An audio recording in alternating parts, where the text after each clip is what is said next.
Hello guys, good morning, welcome to my channel and it's me again, ang inyong chismosong kaalda vlogger. So gusto ko munang magpasalamat sa inyong lahat na walang sawang tumatangkilik, nanonood, sumusuporta at sumusubaybay ng aking mga content dito sa aking channel. So thank you so much for your love and support na binibigay, especially sa oras na nilalaan ninyo para manood dito sa channel ko.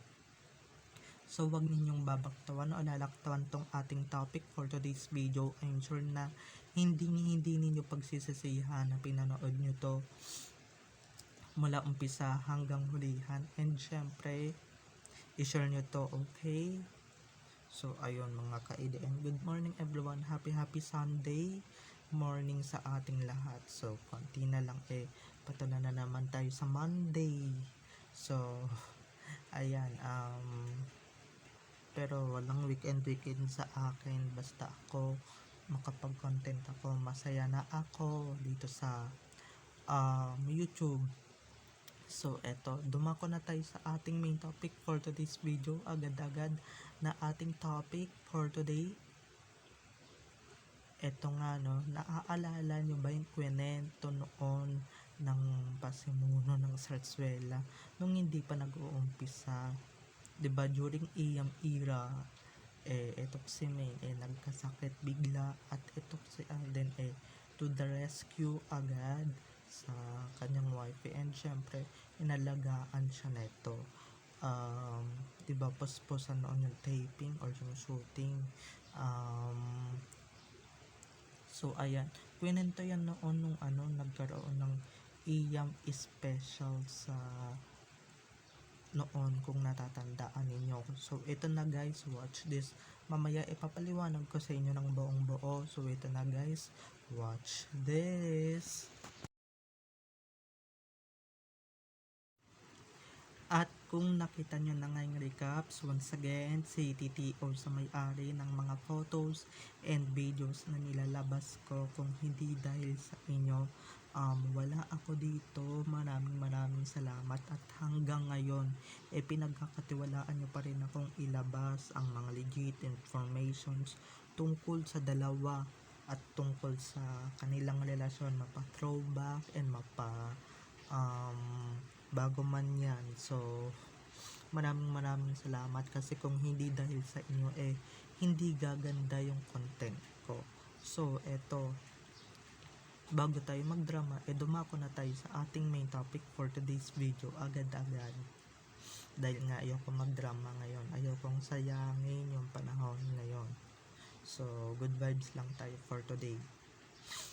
Gaya nga nung sinabi ko kanina, kwento noon ni Bob, ni nung isa, ni Pink Elephant pala, noon nung hindi pa siya umaanig sa Sarsuela, kasi nga pero that time sinungaling na sila, hindi nila sinabing totoong kinita ng Iya. At eto nga yung sweet behind that Iyam shooting. Inalagaan ni Alden Richard si Main Mendoza. Yun yung sinasabi niyang one time nagkasakit si Main, inalagaan siya ni Alden, at kung ano pang sweet moments. Tapos ngayon, 'di ba? Ngayon, ano nangyari ngayon? Bigla nyo nang nakalimutan lahat ng sinasabi ninyo noon sa Aldab Press. Let me remind you sa mga sinasabi nyo noon sa Aldab Love Team at sa, diba, sa buong Aldab Nation, na talagang pinapaniwalaan namin kayo. Isa na yung GME na yan noon na naglalabas ng kasal ngayong dalawa. Ngayon, tignan nyo naman, panay na sinungaling, diba? At diba, maski yung mga kasamahan nila sa show nagsisinungaling na rin ng bonggang-bongga. So wala tayong maasahan dyan sa mga yan, diba? When money talks, diba, sa mga inggit sila sa dalawa, diba? At nalulugi na sila ng bonggang-bongga. Tignan nyo naman ngayon, 'Di ba? Etong si Pink Elephant, 'di ba? Kung ano-ano na yung sinasabi at kung ano-ano na yung tumatakbo sa utak. Noon tignan niyo naman, napakatino ng mga sinasabi niya noon sa dalawa. Um, wala pang sortswelang nabubuo and wala pang mga chismis na nabubuo dito sa social media noon. Kasi, ano, wag na, 'di ba?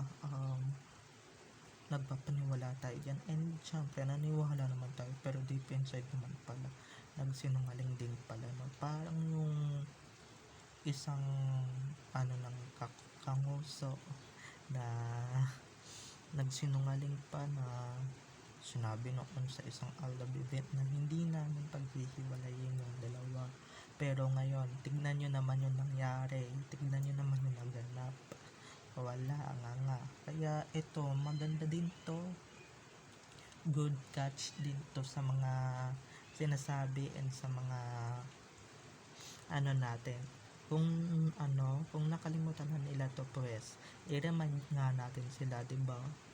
Maganda tong reminder para sa mga taong makakalimutin na nagwalang hiya sa Aldab and mga nang api sa Aldab. So ayan, um, 'di ba? Noon siya pa yung nagsasabi ng mga sweetest moments ng dalawa na nagbabike sa Italy, inaalaga ni Alden si Main tuwing may sakit, 'di ba? O nang may sakit, 'di ba? Hindi mapakali si Alden noong mga panahon na 'yon. Pero tignan niyo naman ngayon, 2024, anong nangyayari? 'Di ba? Nung nagkaroon ng Sexual Part 1, ano nangyari? 'Di ba? Medyo nag-iba ang ihip ng hangin, nag-iba ang ihip ng panahon. 'Di ba yung mga dating bumabait o yung dating mabait sa Aldab na pinapaniwalaan natin ngayon mga hudas na sa paningin natin ngayon at kalaban na, lalong lalo na yung tatlong matandang, hindi ko na lang babanggitin yung mga pangalan dahil baka mamaya sumikat pa at utang na loob pa nila sa atin, di ba? Di ba noon hindi ko makakalimutan yung mga sinasabi ninyo noon sa Aldab, yung mga sweet ewan nila, yung mga pabuko-buko ninyo sa Aldab sa tunay nilang relasyon. 'Di ba? Kung napapanood mo to, please let me remind you, hindi lang naman to kay Pink Elephant sa buong nakakalimot ito sa industriya na kung ano na yung sinasabi ngayon sa ADN at sa Aldab na binubuwag na nila. Pero tignan nyo naman ngayon, hindi nila mabuwag kasi nga sila yung kakapitan ng mala, sila yung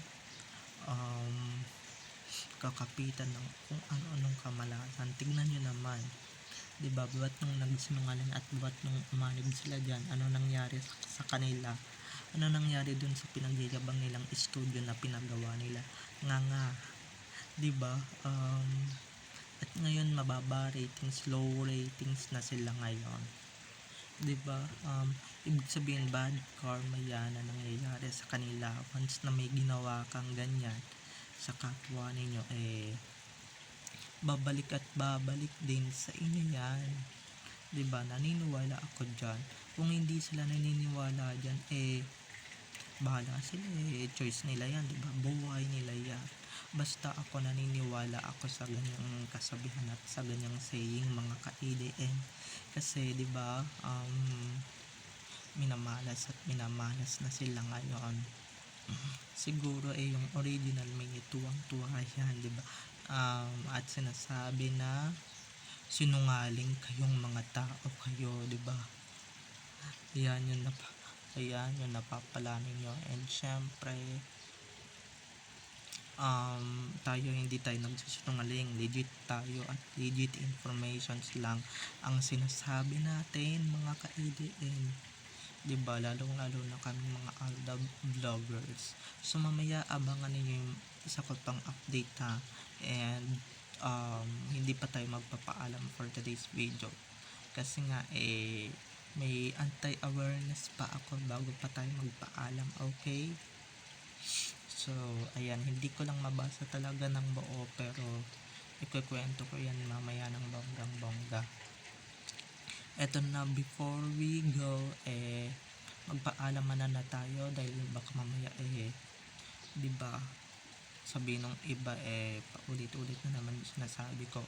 So, eto na, sa lahat, bago tayo magpaalam sa lahat ng mga subscribers natin dyan, wag ninyong tangkilikin yung mga tao or yung mga vloggers na nagpo-promote ng mga online pasugalan or online laro or online sugal na laro gaya ng Tong It's Go, Bingo Plus, Casino Plus na online games. Wag ninyong ida-download yan, lalong lalo na yung mga kabataan na kagaya ko, dahil baka mamaya matuto kayong, 'di ba, maglaro and syempre ma-addict kayo. Alam niyo naman, 'di ba? So babay na mga ka-IDM. Have a nice day, keep safe and God bless. Paalala lang 'yun sa mga nais na maglaro dahil laganap na yung mga kabataan na naglalaro ng mga ganyang laro. Okay, iwasan nyo na yan. Bye bye mga Kaldab Nation, I love you all, bye.